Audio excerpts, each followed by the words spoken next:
Blog Talk Radio. Hello and welcome to Unlimited Realities with Lisa Zimmer. I'm your host, Lisa Zimmer, and I am just so thrilled to have our guests today on the show. We have Robert Augustus Masters and his wife, Dianne Masters, and we will be discussing transformation through intimacy, one of my absolute favorite topics, and what a profound book. This book is a bedside must-read for everybody who is looking to evolve through personal and intimate relationships. I am just thrilled to bring this wisdom and genius to you today, and without further ado, I'm going to address Robert Augustus Masters, Ph.D., who is an integral psychotherapist, trainer of psychotherapists, relationship expert, and spiritual teacher. You can find him at www.robertmasters.com. Robert and Dianne Masters, thank you so much for being on my show today. How are you? Really good. Thank you, Lisa. We're happy to be here. This is a very favorite topic for us. Oh, it is for me as well. And let me tell you, this book has been such a gift, such a life-changing gift for me personally, but I have turned it on to family members and very close friends, and it is changing people's lives. It's making people really look at themselves in with a clearer perspective of really looking at where they have really come up shortchanged in their relationships, and really where to put some more effort and energy into certain areas. So I want to start from the beginning, because like I was saying in before we went live, this book actually could be broken down in 3 different shows. I mean, there is so much in this book. So I'd like to get into first explaining what relational intimacy is, as both a sanctuary and a crucible, which is the beginning of your book as we start. So who would like to start with that? I'll start. Okay. So relational intimacy is not the same as relational fusion. I want to make that clear initially. Relational fusion or romantic fusion means when 2 people collapse their boundaries, they merge, they feel like they're at one. There's usually a lot of sexual chemistry. There's a sense of being able to tell the other person everything. But it's an illusion. The 2 people have dissolved their integrity, they've lost their boundaries, and they are in a kind of romantic bubble, which inevitably is pricked by reality within a few months. And at that point, they start to wonder, well, how come I don't feel so good with this person? What happened? And the truth is, whatever they are not liking about that other person was present there from the beginning, but they couldn't see it. By contrast, relational intimacy, real relational intimacy, means expanding our boundaries to include the other, so we preserve our personal autonomy even as we bring the other person into the circle of our being. And that creates a sense of sanctuary, of being in kind of a sacred container wherein whatever arises can be worked with, given that both partners have a mutual investment in working through whatever arises, no matter how difficult or dark it is. When the more unpleasant stuff arises, we could look at the relationship as a crucible, a place where there's inevitable heat, there's friction, there's difficulty.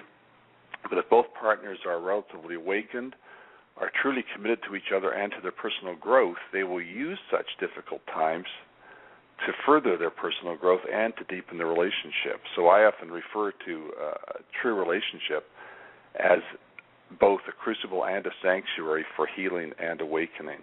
And that way, when you do have the difficulties come up, it doesn't bring the relationship into question. It's almost a given that there are going to be these things that come up as we evolve and as we become more and more intimate with what our inner workings are, what our conditioning is, what our partner's conditioning is, and how that shows up in the relationship.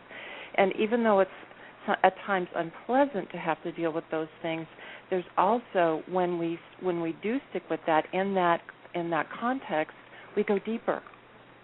Oh. And that's very exciting to realize you can go deeper. That's right, because we look at so many aspects within relationship, and in a world of fast everything, there's such a propensity to throw in the towel. And, you know, are we really trading up? No, we're really just kind of, you know, stepping aside of what the issues that lie within ourselves are. So, you know, I love how this dynamic is going. Let me tell you, between the two of you, you guys are like an incredible duo. Let me say, I love this. So we work together and do all of our sessions and all of our groups together as a team. So we have this flow that just kind of happens, and it's really great. Oh, I am just goosebumping with this. So this is wonderful. I love this dynamic. This is wonderful. It's so lovely to be able to teach what we are living. Such yes. a gift. Yes. And I want to say something. Yeah. Sure. Exactly. There was something you said earlier I wanted to respond to. It has to do with people not having their relationships work and repeating the same mistake over and over. Yes. In that case, we could say, somewhat simplistically, that they didn't pick their partners, their conditioning did. And in other words, what lies unresolved in the person, whatever we could call their shadow side, all the old wounds, the unrequited needs, etc., that makes the pick. And it's inevitably automatic. The same emotionally unavailable partner, for example, is picked again and again and again. Until we wake up to our conditioning and do our work on ourselves deeply and authentically, we will keep making the same mistakes. And then when we are in a similar situation like that, it is not always a relationship that we can make work. So we have to make sure that we are doing our own individual healing work through therapy where we know what our conditioning is, which means what are the things that cause us to have charges with particular situations? What are the things in our growing up years so that we are constantly drawn to something? Just a simple example, we may have had a woman may have had a father who was very emotionally unavailable. And that little girl inside the woman still is drawn to that kind of man because maybe this time she can get him to be fully there for her. Maybe this time he will fully love her. But we don't know that. And we meet this guy, and he's like that, and he's cute, and there's sexual chemistry, and we think, oh, I'm in love with this man. And we hang in there in a situation that is not going to result unless both people realize that they have chosen out of their conditioning, and as they do inner work and they heal themselves, then they can work deeper on the relationship, and sometimes the relationship then can work. And at such times, we could often say that we are having a relationship with the other person's potential rather than with them. And then we get seduced by hope, and hope is, I call hope nostalgia for the future. We're always romancing tomorrow. Maybe if I stick around a little longer, he or she will finally get it, will finally love me, will finally meet me.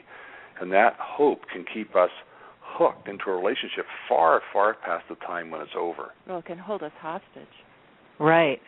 And it's stuck. And it's one of those things I really believe when you start to look at what is the trigger within the relationships, that's the kind of the key to really the awakening, would you say? That you can address. Yes, exactly.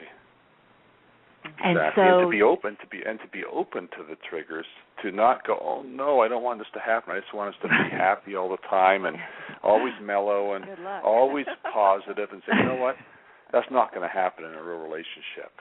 There's dark and there's light. There's high and low, and it's all grist for the mill of awakening. It all can be worked with.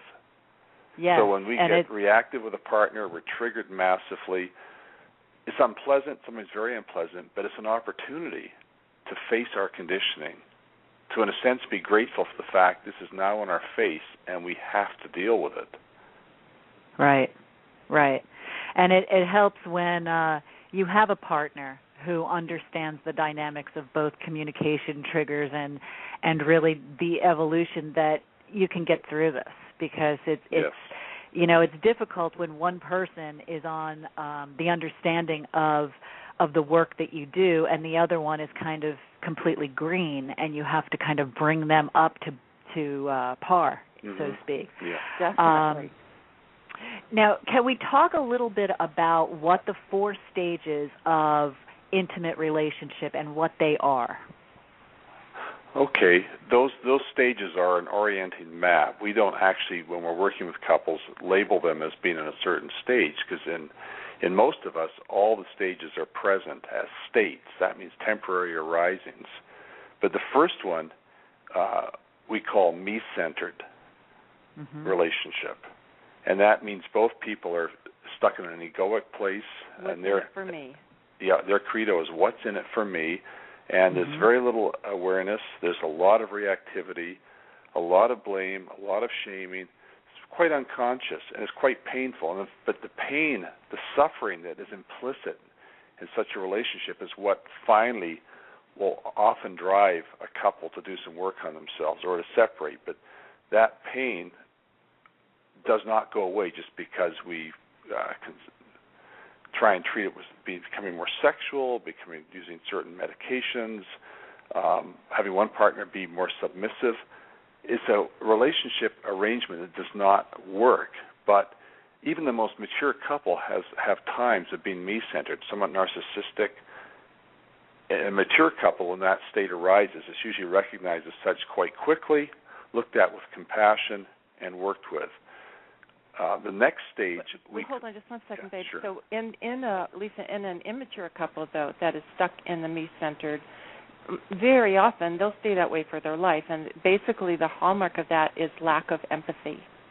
Okay. So they're really not in much of a deep relationship, but they can have moments where it appears to be strong.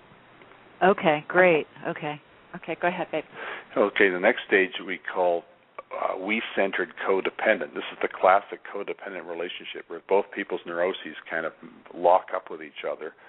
And if we could say me-centered coupledom is two cults of one, I call ego a cult of one, two cults of one having a relationship, we could say the codependent couple becomes a cult of two. They're in kind of a bubble that only holds them, so they're not that open to outside feedback. And within the relationship, very little is done to rock the boat. Both people are really concerned with keeping the relationship intact. So there's a lot of repression, pushing away of shadow material. So, not for example, much challenge. So, for example, if say the man has a pornographic habit, has a promiscuous intention internally, he will not act that out. He will sweep it under the carpet and be good so he can stay in the relationship. So there's a kind of a deadening of passion, of connection, so that the couple can stay together. Okay. And sometimes they're excessively nice. Where there's not much challenge or they don't like conflict, so they'll do anything to avoid it. There's the pathologizing of confrontation. So the couple does not rock the boat. When things get stagnant or dead, they may not like it, but they put up with it. Almost like this is how a relationship has to be. It has to be kind of mediocre, a little flat, deadening, very little sexual chemistry. There's a sense of going to sleep, but there's a certain comfort in that, a certain reassuring security in that they know they're with each other.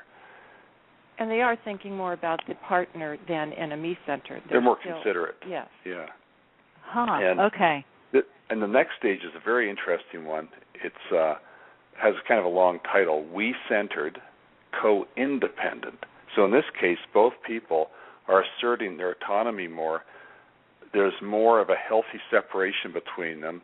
The trouble is this gets overdone. There's too much of a focus on autonomy. You do your thing, I do my thing, we cohabit, we're quite tolerant of each other. There's not much more passion in the previous stage, but there's more integrity, and there's also more of a glimmering, an intuiting of the next stage, which is being-centered relationship, where both people are really in that conscious crucible / sanctuary we mentioned 10 minutes ago. They are living that, and they are centered in that, and for them, their connection is absolute priority, and they do whatever it takes to keep that connection alive and well. There's more polarity between them. There's more vitality, and there's also far more compassion for the what's immature or reactive or not fully illuminated in them. Yes, and there's that more of a transparent connection, whereas in the other stage we're talking about the connection is and the dependency. There's more a clinging kind of connection, whereas in this, The connection arises from being vulnerable and sharing the deeper emotions, sharing what's really going on, the doubts, the fears, all the shadow. And the couples at that point have what really makes a difference is when they know their partner's conditioning. They know their partners deeply, all the details, the things that affected them, of what is showing up now as their default is actually from something from their childhood, so that when they're having a conflict, they can suddenly, in the midst of reactivity, realize, oh my God, my partner right now is looking like an adult man here, but here's that hurt little boy just on it, automatically showing up as under this stress, and then the compassion kicks in, and you deal with it in a very different way. That is so well put. That takes. I'm sure all of us can relate to many stages of that we've played roles in throughout our lifetime. That, okay, we were here and now we're here, and that's really well put. How can we differentiate between what an awakened monogamy is versus an immature monogamy? Well, initially we could say that immature monogamy entraps us. Especially as a man, we feel trapped by it, hence all the jokes about a man losing his independence, his sexual energy when he enters into a marriage. Immature monogamy is a trap, and it's epitomized by the codependent stage, where we don't feel that great, but at least we have a certain security. It's like being in a job we don't like, but we know we get good benefits and we can retire early. We're kind of selling out to be in it.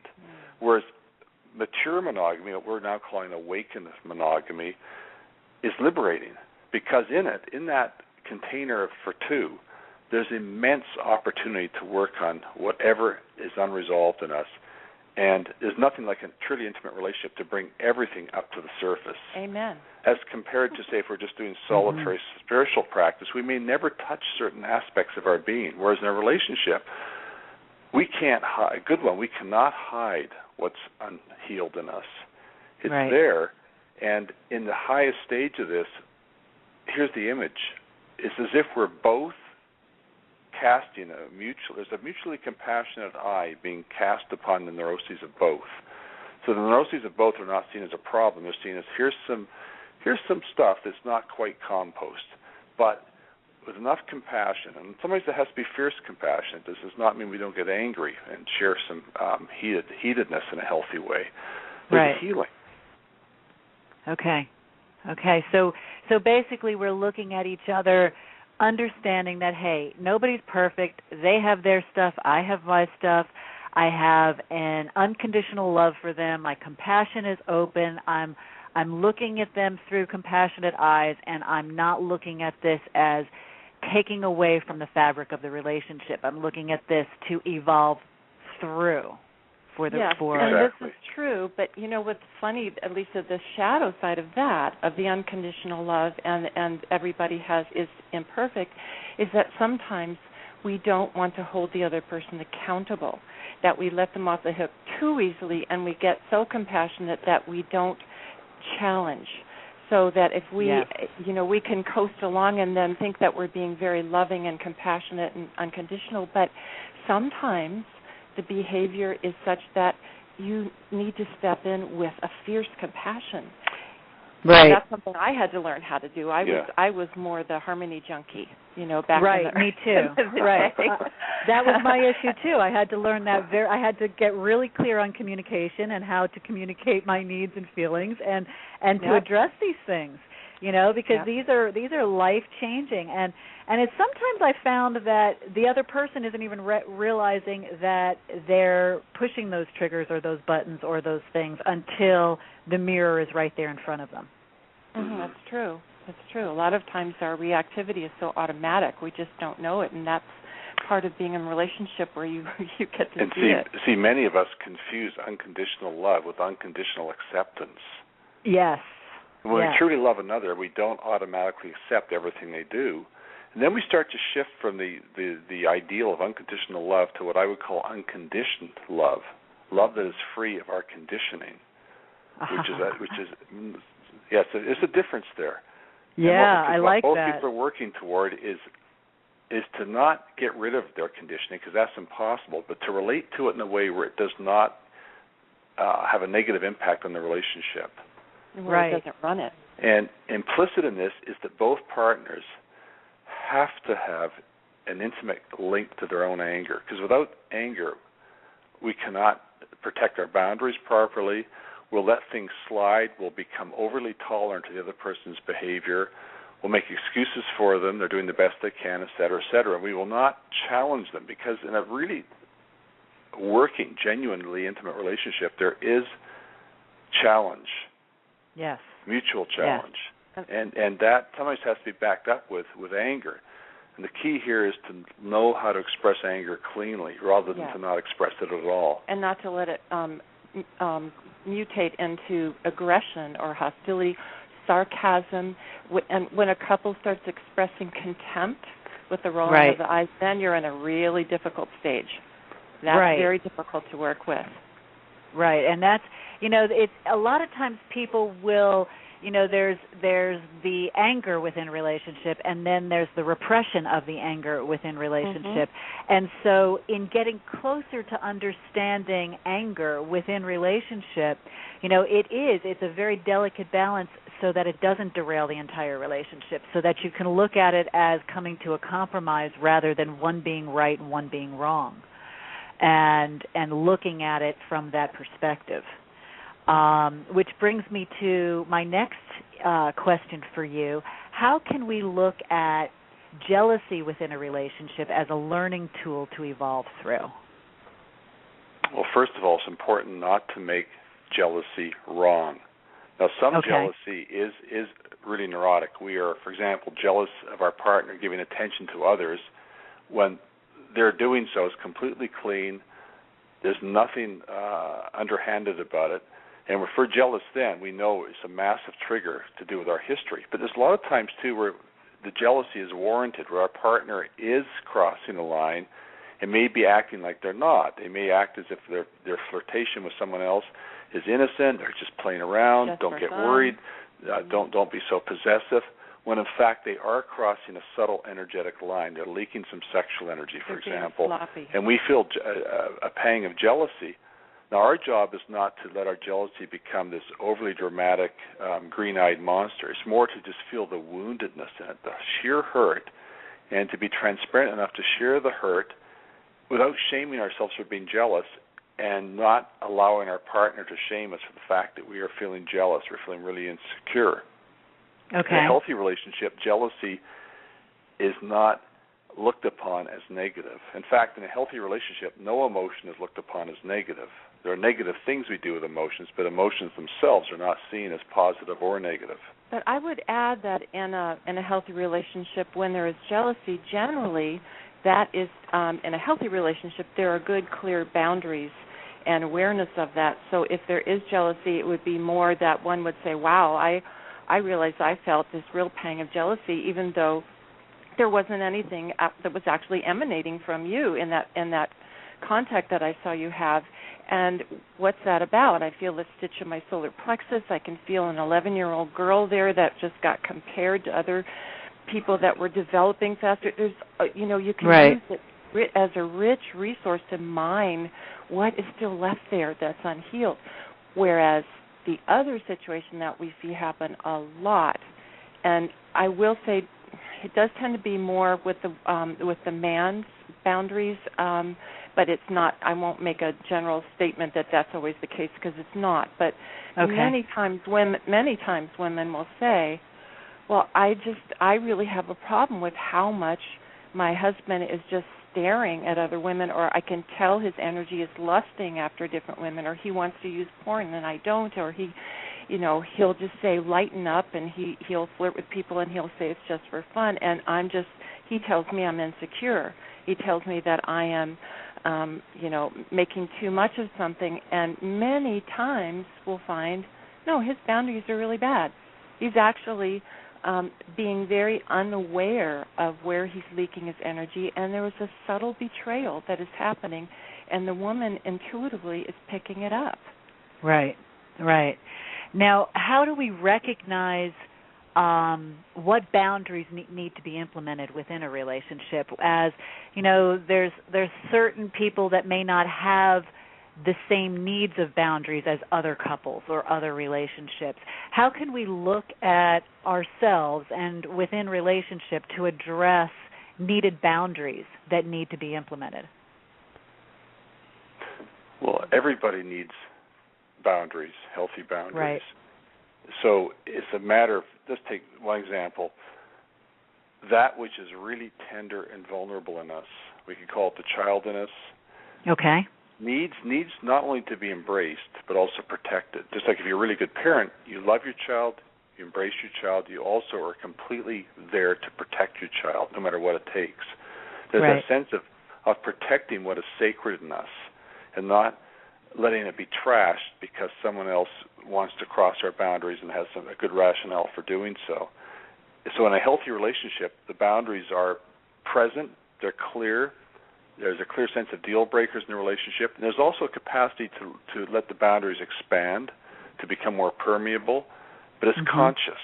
So right. rather than being under-boundaried like some people are and thinking this means I'm really open or I'm very spiritual, or being over-boundaried where people get really rigid and tense and tight and guarded, there's something in between. There's a fluidity, there's a flexibility, a permeability, which means we are conscious of our boundaries, and they're like living,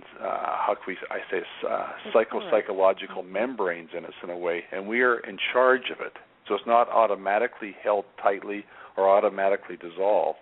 Well, here's the thing, though, Lisa. If a person is saying, I have no need of, boundaries, or my boundaries are very, very wide, and whatever terminology they give it, one thing that we look at that happens quite often is that when a person is a child, if their boundaries get really trashed, if their boundaries are crossed over by an abusive parent or by sexual abuse or some other things that happen, particularly if it's repetitive, then they don't have a sense of personal boundary. Those are gone. That has to be reestablished and worked with and healed so that the person gets access to their voice, to their power, to their no. You can't have a real yes unless you have an authentic no. And so that works on, that means that person, if they haven't done any work on that healing, they're going to go in with no sense of boundary and no need for boundary because they don't even know what it feels like. Here's another angle on this, is that many people will say yes to doing something when they don't really feel yes. They're afraid to say no. They don't want to upset the other person. So we would take what I would call the myth of consenting adults, or one person or both are saying yes without it coming from an adult awakened place themselves. Instead, it tends to come from a childlike, wounded place that does not want to rock the boat, does not want to upset an already enraged parent or aggravate a difficult situation. Okay. So actually our boundaries can expand as we evolve. And exactly. And oftentimes, sometimes boundaries can even be shifted or changed because there's such a respect and within the relationship that's not even crossed anymore. So it's a boundary that's recognized but not necessarily always used because it's a non-issue or it evolves into a non-issue. Yes. Can that happen? For example, you might have a boundary, for example, with a partner where you do not want sarcasm. If your partner's angry, you want it direct, you want it straight, you want it clean, no sarcasm. So if they start to get sarcastic, you can make it clear immediately if they've crossed the line and they're on the hot seat because they know better and they've done it. And their job then is to be honest enough to admit they've done this and to shift gears into the vulnerability that's implicit in healthy anger. But if you didn't have that line there in the first place, they might go ahead, you feel very hurt inside, but you don't challenge it. Right. So we have to have that. We have to have the capacity to say no, and be able to voice it in a way where it really comes across as a clear, embodied no. Right. That this is the line you crossed, and this is where I'm at with it. Exactly. Right. And Another thing that we often say is that anger is the guardian of our boundaries. And I'm talking about clean anger, not aggression. And right. if we had a history where anger was not allowed or anger was dangerous to express, then our no disappears. Right. And so right. and getting in touch with that healthy anger is one of the steps of reclaiming our boundaries. And this is something that I learned throughout my adulthood, because I had parents who were married 50 years and lived in a very repressed state, passive aggressiveness, of really showing any true intimacy or anger. So I never saw them fight. And so my siblings and myself grew up as, afraid of confrontation and avoiding confrontation, and so not really looking at anger as healthy and not really looking at it as a very usable tool to evolve through or to address in a way that there's any progress with it. Yes. So it was a discovery for me. And there's a lot of that comes with that I find in the baby boomer in my age group, where we have parents who were generational in their repression, and a lot of times that kind of seems to manifest indirectly or unknowingly on a shame level. Can we talk a little bit about how we work with shame and our guilt and all those anger and icky stuff? Well, shame is probably the most hidden emotion in psychotherapy, spiritual practice, in part because when we feel shame, we so quickly, automatically usually, let it mutate into other states like aggression, withdrawal, dissociation, because it feels so unpleasant. And yet to leave shame unaddressed is a major problem. And shame left unaddressed will ruin any relationship. Because if it's not addressed, then it gets used as a controlling tactic. It's kind of operating from behind the scenes. So part of the working with shame is to acknowledge shame when it arises and to know our history with it, to know what was our default when we felt shamed as a child. Did we withdraw? Did we get angry? Did we develop a hyper-intense inner critic? What did we do? So that when it kicks in now, we can say, here's shame. Right. And when we see shame for what it is, we will feel an automatic activating of our conscience. And if the shame is toxic, we will feel ourselves really shrinking fast and losing all our power. So it's really important to look at our shame and to know the difference between healthy and unhealthy shame, and to start using shame wisely in the relationship. If someone is repressing their anger and sees it as a bad thing, when anger arises in their partner, they may inadvertently shame their partner for being angry. How dare you be angry? What's wrong with you is the implication. And that person then is re-triggered because now they're being put down for maybe even a healthy delivery of anger because the other person is not at ease with it. Right. So in other words, we can shame our partner so easily. So one of the key practices for us is to never, ever shame each other. And if it does start to happen, to address it immediately. And when we're working with couples, too, that's something that many times people don't realize that they are inadvertently shaming their partner. And they're shutting down or withdrawing. But so many times it can be just something as simple as saying, be a man, show up. There's just so many different things that people say, and then we'll say, well, that, or the tone. It can be some words that could be neutral words, but the tone has some shaming. And, there is healthy shame. That's the kind of thing that happens when you realize that you did mess up, you did hurt someone else's feeling, and it spurs you into taking an action to clean it up. But the toxic shame is more of you almost get paralyzed and you shrink.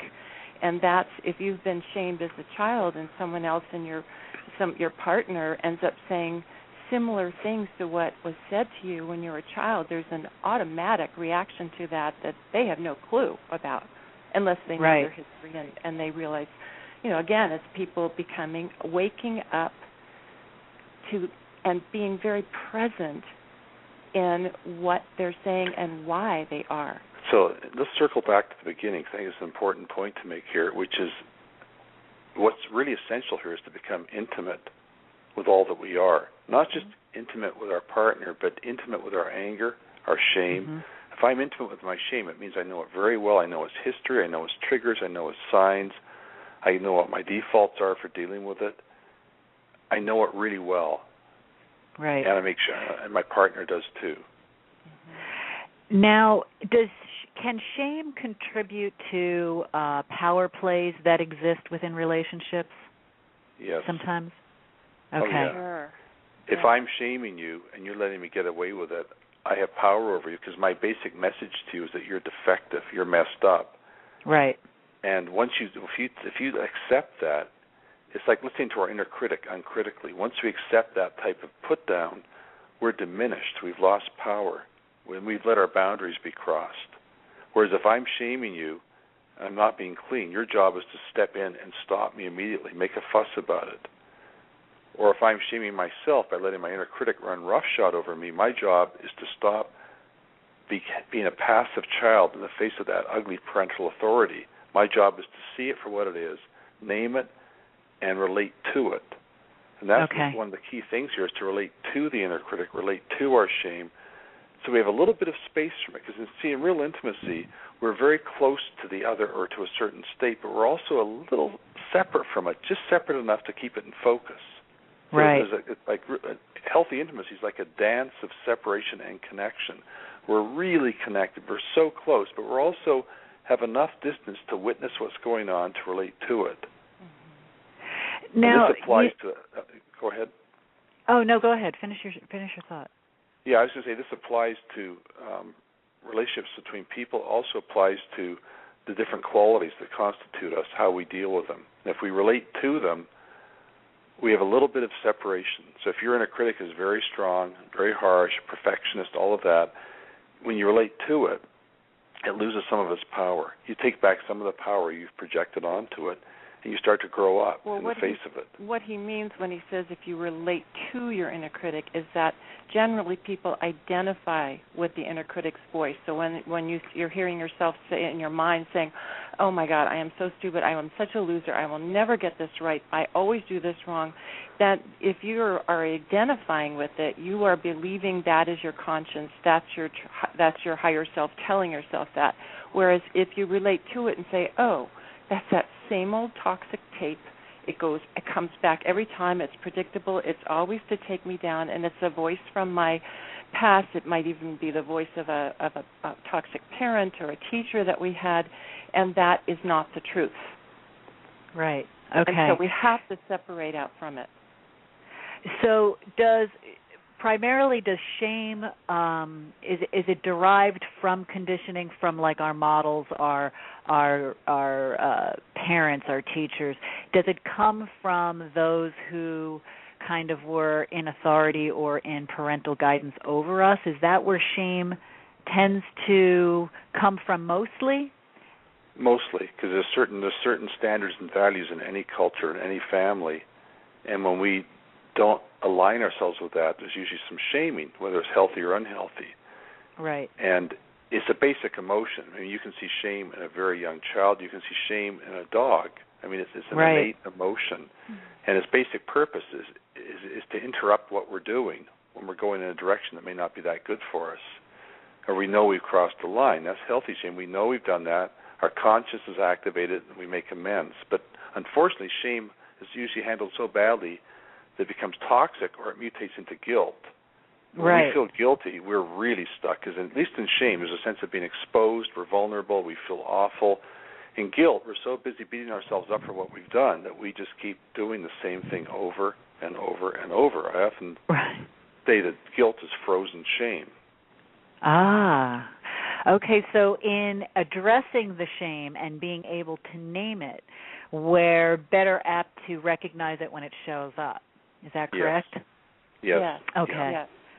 And so then we can then diffuse the shame by altering our thought processing in regard to it. Is that right? In part, it's more than thought. It's a feeling-based state where we actually feel what we've done. We feel remorse. And when we don't run away from that feeling, and that's just so crucial, when we don't run away from it, then we can say, I'm sorry from our heart, we can make amends. Whereas in guilt, we wouldn't do that. We would just simply beat ourselves up even harder, almost as if to justify doing the so-called bad deed again. Whereas in healthy shame, there's a movement towards healing whatever has gone on. Our conscience is kicked in full blast, and we know we need to say I'm sorry to the other person, for example, and we may repress that urge, but it's there. We know. But I think if we have shame really running our lives, as some people do, because the toxic shame was so heavy in their upbringing, it's not something they can just say, well, here's shame, they can learn to identify it and to certainly have more of a distance from it so they can work with it. But really, when it's that strong and it's that automatic, doing therapy specifically to work with the shame and the emotions that came from that is really essential. Wonderful. That explains shame so well, and I think everybody who just heard that recognizes the shame that we all carry individually, because it seems to be one of those kind of latent little parts of our psyche that we really want to stick our head in the sand with and don't want to admit. Yeah, not so little either. It's actually terrible. I mean, there's a famous hate feeling shame. Yeah, there's a famous poll that asks what people are most afraid of, and dying, death came in like third or fourth. What came first was speaking in public. And, of course, even more so would be speaking in public naked, just a sense of complete exposure. Right. And the adjective mortifying is completely appropriate here. There's that sense of just wanting to disappear, and where's a hole I can hide in? Shame is that unpleasant of a feeling. It's not fear. It's not anger. It's a unique emotion unto itself, but it does not feel good for good reasons, because it feels so bad. Right. We have to do something with it immediately. Unfortunately, many of us will get aggressive with the others who have dared to put us in this position, or we'll get very aggressive with ourselves, or we'll withdraw, we'll run away from it. But that's why it's so important in a relationship for the people to know their own relationship to shame, because, my gosh, here's the person that you're most vulnerable with, you're so close to, and then if they are shaming you by just saying something like, I'm so disappointed in you, or whatever it is, and that's the most horrifying feeling. Well, okay, now I'm feeling shame about this person who sees me so well must see me as defective, and that can really hurt the relationship. You know what else really helps here, and we haven't mentioned it yet, is having a healthy spiritual life. Yes. Which includes some sort of awareness practice. I don't mean necessarily a mantra or something that can cause dissociation or separation from embodied life, but a practice where you just sit there and you open to what's arising and you keep it in perspective, so you can see the triggering, you can sense the feelings emerging, and you're not trying to get away from them, which I would call spiritual bypassing. You're staying with them, you're feeling the anger, the sadness, the grief, the joy, whatever it is, you're staying with it. And when you have that developed in yourself enough that when you're caught in a reactive bout with a partner, which is inevitable for everyone at certain times, you have more of a capacity to see what's going on. You may still act it out, but you know better internally. You know you're not doing your best because you can see what's going on. And spiritual practice really helps with that. Without that, the psychological work can sometimes just feel like emotional work is just too much. It's too much. But with the spiritual perspective, we can make our container for this whole thing bigger. Right. So in our relationship, for example, our spirituality is completely wedded to our psychological and emotional dimensions. It's like one thing, one wholeness, co-arising. And wouldn't that meld your intuitive and your analytical aspects of who you are by having that spiritual foundation and basis? Oh, yes, because what happens, the mind gets quieter, and the quieter our mind is, the more clearly we can hear our intuition. The way we work, for example, in sessions and groups, is no plan, no preset methodology. So if we're doing a group, I have no sense of what I'm going to do next a lot of the time, but there's always an intuitive sense that's triggered by whoever we're with, their energy and intentions, their emotional expression touches me in a way where my intuition is so loud and clear I have to follow it. And this is actually the hardest thing we have to do when we train people to be psychotherapists or counselors, is to hear their intuition and trust it, go with it. Right. And the more deeply you meditate, the more spaciousness you have between your thoughts, the more easily you can hear the voice of your intuition. Yes. Yes. And because we both trust each other's ability to do that, and because of our connection, then we trust the other person's intuition implicitly, so that that's what creates the flow when we're working with people, because one of us will have a hit. It'll suddenly, and we'll both just run with it. Right. It's like a validation. It creates that bridge. That's I bet your workshops, your group work is just phenomenal.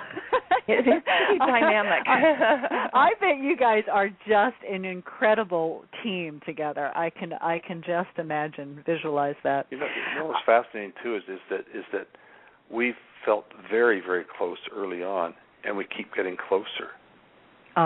It's astonishing. Like we're realizing now, it's not like there's a certain place we reach and that's it. It's bottomless. It's edgeless. The love gets deeper and deeper. The integrity gets deeper. Just everything deepens. And then we have the privilege if we get to sit together side by side and do our work with individuals, couples, and the groups without any plan. And just sit there, and it's just we're present with them. The intuition flows, and it almost always goes well. And in our groups, there's a remarkable sense of intimacy and safety and sanctuary that's generated often in the first hour or two of a week-long group.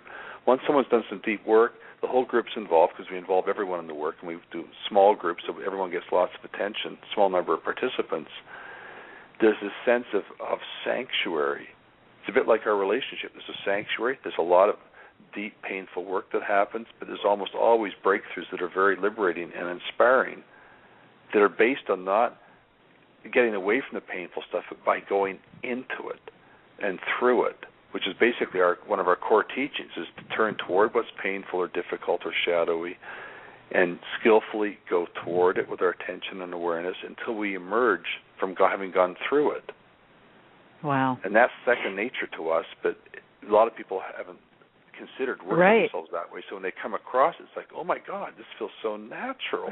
One of Robert's books, the title "Meeting the Dragon," ending our I don't even remember. Ending our suffering by entering our pain. By entering our pain. So that's the whole thing about turning towards our pain, turning towards our suffering. And if you're in a couple that where even just one wants to distract themselves from their pain, from their past pain, in whatever mode that can be through eating, it can be through spacing out, it can be through shopping, it can be through sex.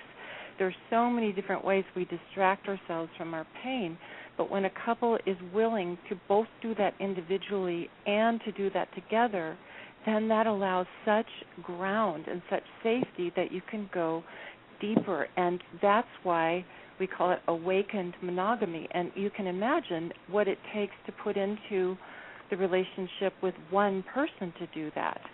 So that's the safety just keeps deepening when you're not leaking that energy. What a inspiring thought, comment, and belief that you can actually be more in love the longer you're together, and that relationships don't hit this peak and then, that's as good as it's going to get. Well, you know what I would say to that? Yeah. Go ahead. Sorry, I'm interrupting here. Yeah, I had a flash of the aphrodisiac in this for us is our connection. It's not based on something separate from us. So our energy together is very strong, but the key element is the connection. So we often say to couples that want to take the relationship from good to better to incredible, make the connection priority. Yes. And that will create more polarity between the couple. It just opens the doors wide. Because then you don't feel like you've reached a certain plateau. Now you just kind of drift into into stagnation as you get older, and so that you're not really living. You're just surviving. You're getting by, and you're not prepared at all for the magnificence that you could be. You're not prepared for your death. ours is the opposite. I'm 65 almost. Diane's going to be 61 soon, but we feel ageless a lot of the time. And right. And we also were this is my favorite decade. I mean, I can't work out the same way. There's certain limitations I have because I'm getting older. But there's a sense of being really alive and vital. And people often say, Robert, when are you going to retire? I say, I don't think, as long as I got a few teeth and I can sit in a chair, I'll keep working, you know. We often laugh about that picture of what we'll be doing 20 years from now.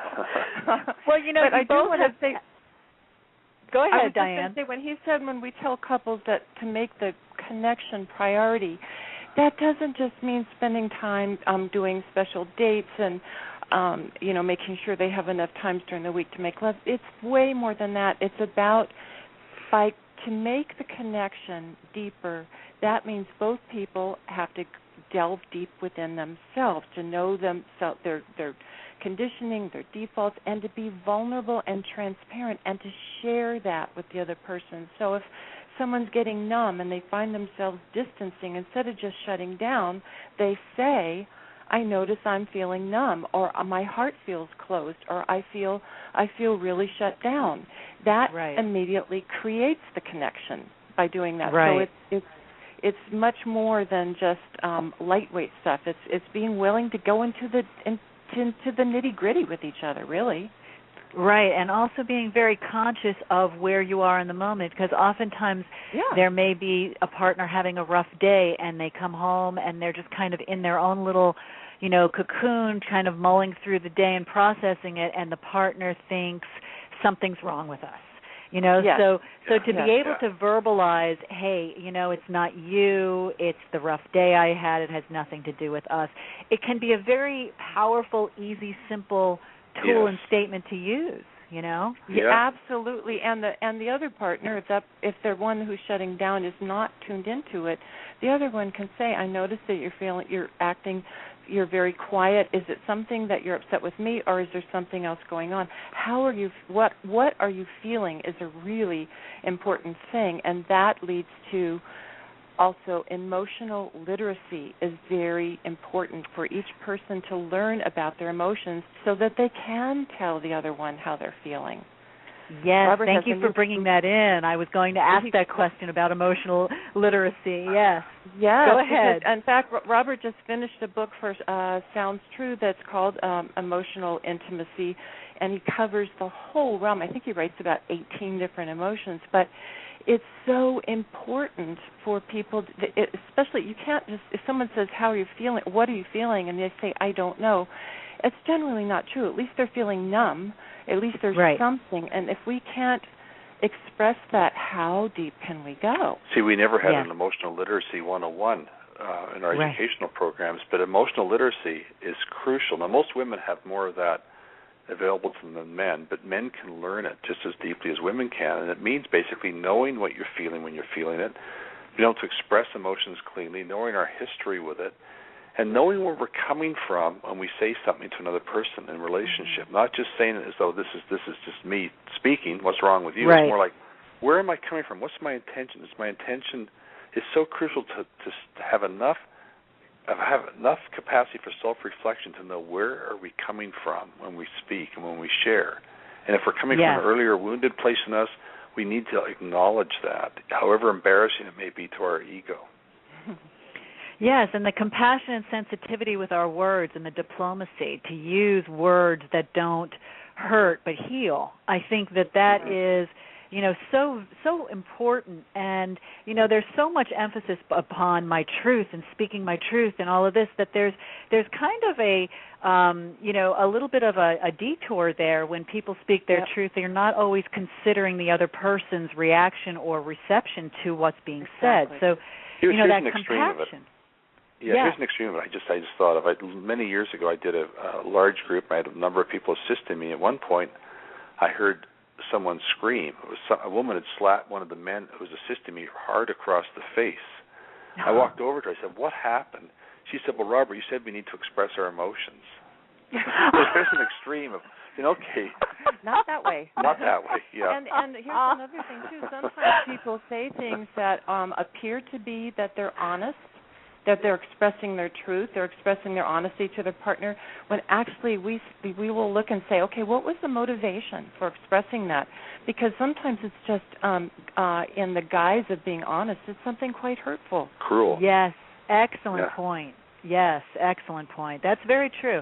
And there's so much emphasis upon my truth and my right and all of this that I really believe, there's too much of my righteousness or my self-righteousness and not enough dropping into the heart to really having that compassion. It's not really my truth when people say that. They're saying it's my perception. Mm-hmm. Yes. Or my ego even. Relative. Yeah, exactly. And it's a bit like also saying to someone else, if they have a hard time with what I just said to them, if I'm being sloppy, I'll say, well, that's just your stuff. It's up to you how you respond. And then I'm not taking responsibility for how I've delivered what I said. I'm not taking responsibility for the impact I'm having on that person through how I said what I said. Right. So in a healthy relationship, both people are aware of the dynamic going back and forth. No one's existing in a vacuum.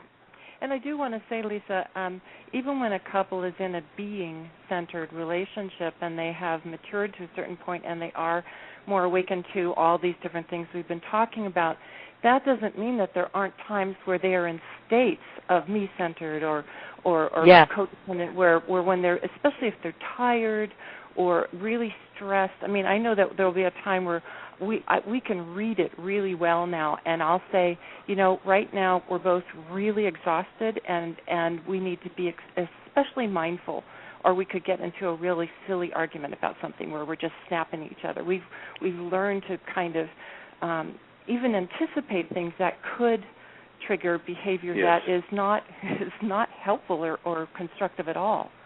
That's great input, Diane. That's wonderful, because that's exactly where we get off track. And it's nice to remind all of us that there's going to be phases where we're at our highs in relationship, and there's going to be circumstances and situations that bring us down to our low, and that's our growth and challenge to evolve through, to recognize it. Exactly.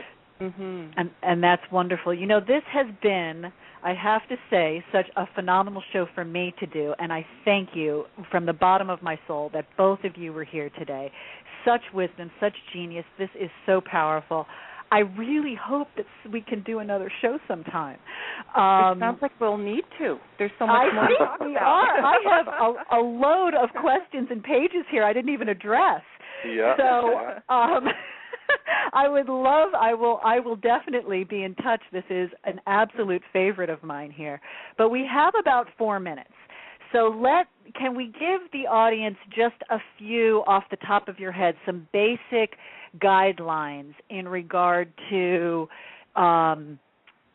like our evolution in regard to relationships? And you have a subject, a topic here where you offer actually guidelines for deepening relational intimacy.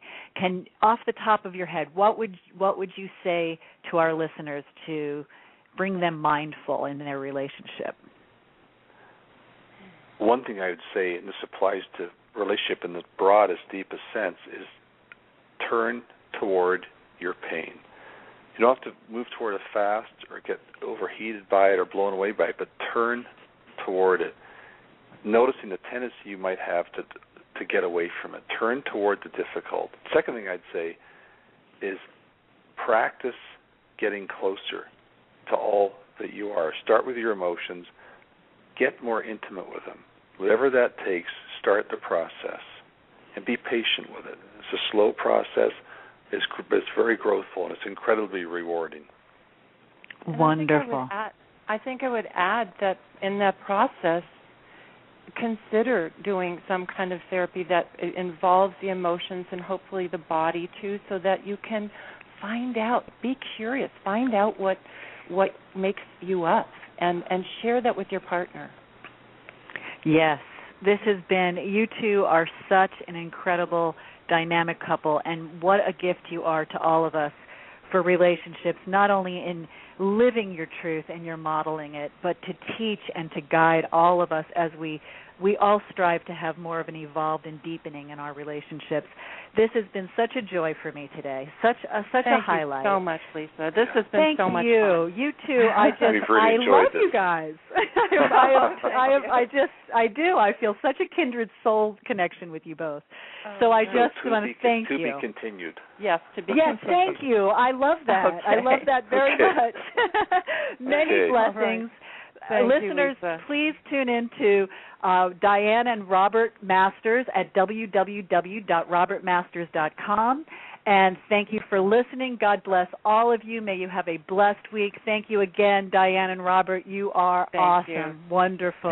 Many blessings. Take care. Bye-bye. Bye-bye. Bye-bye.